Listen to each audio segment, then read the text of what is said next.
Hey everybody, Scout Crafty here again, TGIF. Thank God it's Friday. You made it through another week. And special thanks to all of you out there with your lovely comments. A lot of you seem to enjoy the World War I ammunition box we did last episode, which was a lot of fun. And today we have Show and Tell Friday, which I'm looking forward to. We got a few things picked out. Should be a good show. The big news for today is the New York City. Check this out. New York City today has the worst smog, the worst air quality in the entire world.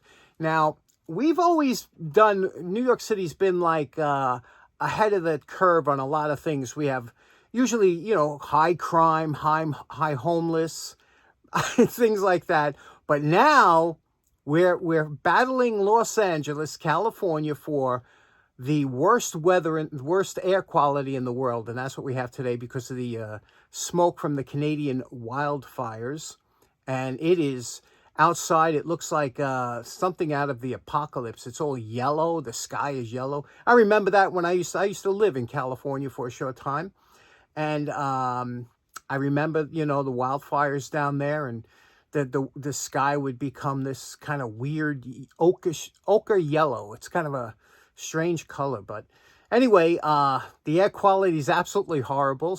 But we're down the shop where the air quality is just fine, and we got a few things to get to. Let's get right to it. Okay, the first thing I want to talk about is this lovely little switch I have here that I bought. I actually bought this on eBay, and unfortunately, post office threw around the box and it came broken because this is the switch.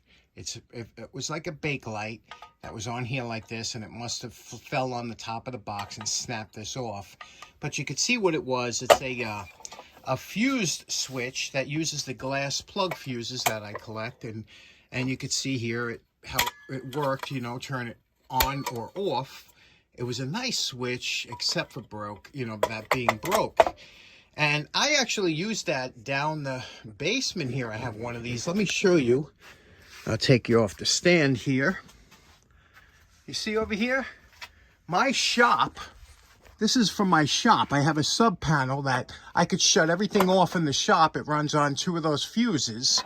And this way, when I come down here, I don't have to worry about if I left something on. You know that feeling. Nothing worse than feeling when you're upstairs and you say, did I leave that grinder? Did I leave that something on? This shuts everything off. The lights, everything down in my shop from that sub panel. So this is that type of switch. And unfortunately, this is a repair that, it's a little bit tricky, but I want to attempt it.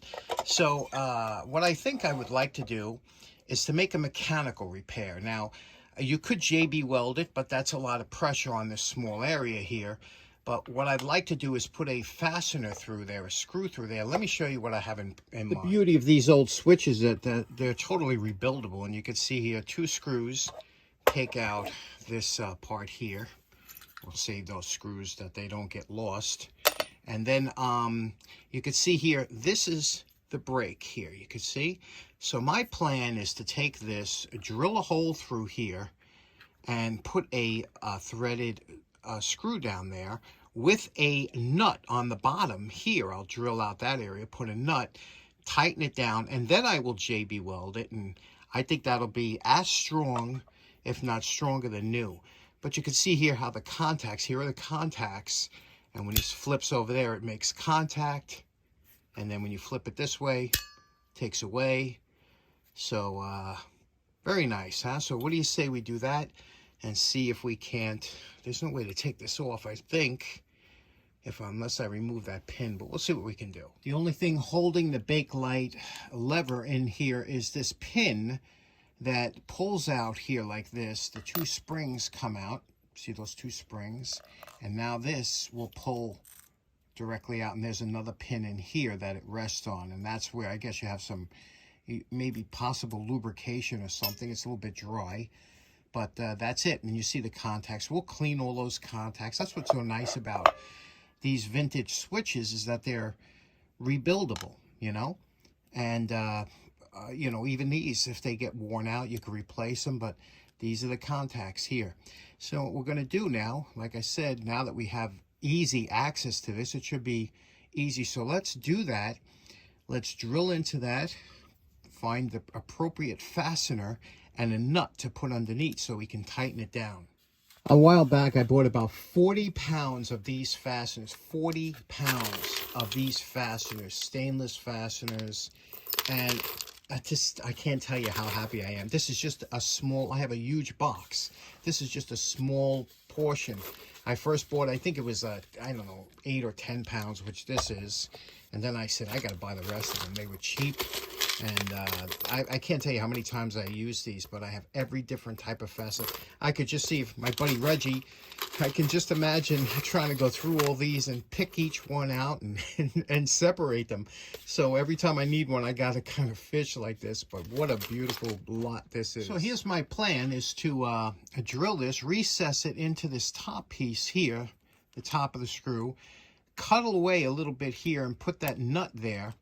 And this will be a mechanical fastener. And then I will also JB weld it and tighten that up. And that should be a permanent fix.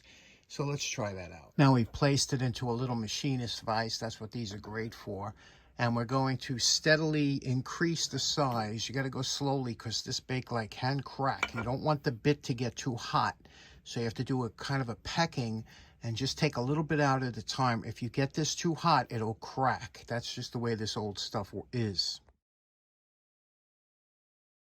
You want this to be a slip fit. And when I say slip fit, you see how that goes in nice? You don't want this to be a tight fit, a slip fit, because, and then we're going to recess the head here. We're going to drill a larger counter bore hole in there so that this head rests in there. And then when we drill through here, the nut, we'll be able to tighten that down and pull it down into the, and get a good seal there with the JB weld. Okay, here we go. This is, I think, is an acceptable fix here. You could see here the screw goes all the way through. It's recessed nicely. It goes all the way through. This will be JB welded all around, and the same with the nut here. That'll be all, so it can't, but it is super strong. I mean, this cannot move at all. So I would tell you the truth, this alone would be enough fix, but like I said, the JB weld will just add, and I think that would be a permanent fix. What do you think? While the JB weld is setting up on the top of that switch, what we're going to do is we're going to clean the contacts here, and to do that, we're going to use a little Scotch-Brite and some polish, clean that up, and also replace the screws. Now, a lot of times when they're pulling this out of service, the screws, they'll just let them fall, and you know, they won't think about replacing them. This screw here, I got this from my good buddy Bruce Groton at one of the shows. A nice jar of brass screws, and they always do come in handy, and you know how expensive brass screws are now. These are interesting because they had a little point on the tip. I've never seen that before, but this here, these screw threads are usually standardized, and this is a 10/32 screw. And that means is it's a number 10 screw, and that refers to the diameter, the diameter of the screw. That's a number 10. Typically, they're 4, 6, 8, 10. This is a number 10, and 32 is the threads per inch. So there's 32 threads per inch. It's a very fine screw. The problem is, they're a little bit long. We're going to cut them down, but we'll do that. We'll clean this up, and then we'll get to the box. We've got to clean the box. Now, I always prefer to keep original paint when I can, but sometimes you can't tell if it's going to come back. We got a little bit of rusting coming through here, but sometimes the compound will really make that look okay. So we'll try it out. If not, you can always respray it, but then we'll have to take the tag off. But we'll try with a little bit of vintage number 7 polishing compound. They still make this today. Fantastic product. Now, unfortunately, there was a little bit of rust under the paint, but we're going to show you what it looks like. Okay, I'm happy with the way this came out, but you can see here, I wore through, trying to get rid of that rust that was under here. I wore through the paint a little bit, and on top, I'm saying, you know what?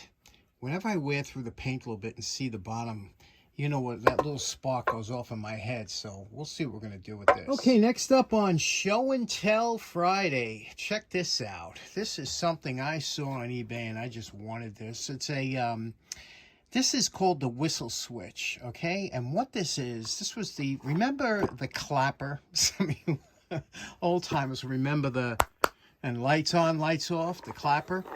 Well, this here is called a sound command, and you can see here, look at the box. I always love the box art on these things, right? And you can see what this does. Basically, it's a whistle switch. Now, I just thought that was pretty amazing, and I wanted to see if it would still work after all these years, but it's UL listed, so you know what that means, right? Anything that's UL listed. Let's take a look at this here. There's my UL switch and whistle switch, and you're not supposed to exceed 300 watts. Beautiful, right? And you see this box here, and now here's what's interesting. It comes with this whistle. Now, I'm not sure if it'll pick it up. Listen to this. Now, I don't know if that's going to pick up on, but it's a very high-pitched whistle, okay? So let's plug this in and see if it still works with this little bulb that it came with. How cool is this? I'm going to plug this into a regular extension cord here, but what I don't have, now this is old. You can tell this is old because it's non-polarized. There's no polarization here.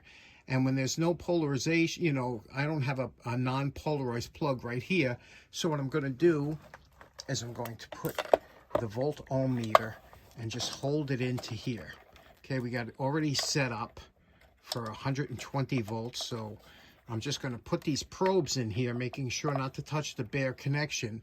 And you can see we got 120, and it's washed out. This always happens with the, there we go. You got 124 volts. So I'm going to hit this now. And you see we shut it off. Did you see that? Now I'm going to turn it on. It turns on. Do it again. Turns off. Turns on. How cool is that? Now I tried whistling. And nothing. I can't get the right pitch. But this thing works. And I'll do it from over here. And I'm pretty far away, but this high pitch. Let's try. There we go. That's about 4 or 5 feet away. I wonder how far this will work. Now I'm holding about 6 feet away. There we go. How cool is that, huh? Have you ever seen anything like that? The original clapper. Next up, they say, you know, if you live long enough, you'll see history repeat itself. And I'm starting to see that's really true. I mean, like nowadays, we have this guy. But back in the day, we had this guy. And same thing, just different times. And nowadays, you have, this is the big enemy, right? The plastic straw is the big enemy. And this is, you know, banning and the whole thing. But we had our own. And I wonder if you old timers remember these. These were, forget it. When you saw these, this was like, oh man, they always had, just like you see pictures of turtles with these hanging out their nose. Well, we had all kinds of ducks and everything with these around their neck. So what's funny is all of us old timers or anybody that sees, we won't throw one of these in the garbage. We just won't do it. You know, before we throw this away, we have to do this.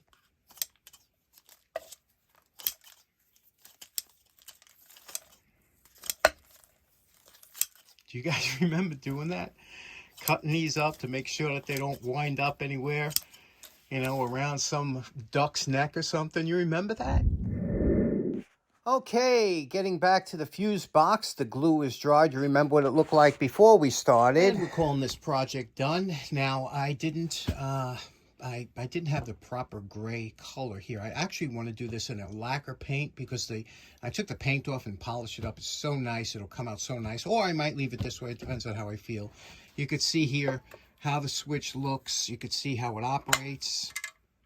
Operates beautifully. These are lockout holes in case you wanted to lock out that switch one way or the other. And you can see when we open it up here what we did. Everything is all cleaned up, lubricated. There's the nut here. We put JB Weld around that nut back there and all around it so it can't turn. But really nice. It's just a lovely switch. And you can see the nice tag there. Look at that, Underwriters Laboratory with that beautiful font. And so yeah, you could use this as a switch, but it's basically all it is. It's a fused kind of switch box. And it has a lot of uses, but I love this old equipment. And a lot of times there was nothing wrong, but they replaced it because, you know, circuit breakers are much more economical. If you blow one of these, it's a little pain, but I still like them. What do you think? Okay, so in closing, another show and tell Friday in the can. Had a couple nice projects today. And the smoke is subsiding a little bit, so everything's looking good. I hope you have a great weekend. We'll talk to you again on Monday. Take care now. Bye-bye.